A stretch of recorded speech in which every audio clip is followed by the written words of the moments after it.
This is the Genesis GV80.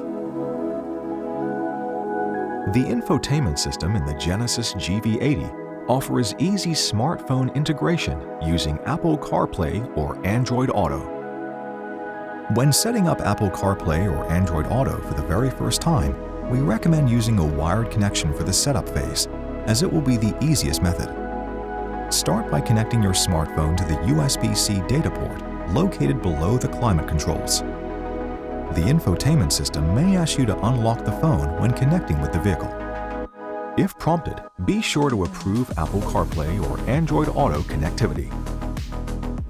After connecting, the Apple CarPlay or Android Auto home screens should automatically appear. In some cases, you may need to press Home and then select either Apple CarPlay or Android Auto to initiate the connection. Select OK on the screen to begin the connection. Once connected, to return to the Genesis in-car infotainment system, head to the Apple CarPlay or Android Auto home screen and then press the Genesis icon. Pressing the Map, Nav, Radio, Media, Setup, or Home buttons will also switch directly to the corresponding infotainment screen. To return to Apple CarPlay or Android Auto, press the Home button in the center console and then use the touchscreen or central control knob to select it. When connected to Apple CarPlay or Android Auto, you can activate their native voice assistants by pressing and holding the voice recognition button on the right side of the steering wheel.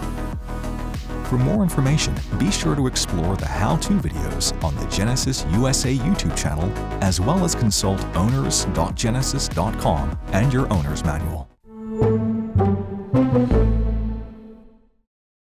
Thanks for watching. Subscribe to the Genesis USA YouTube channel for more great videos and visit genesis.com for more info.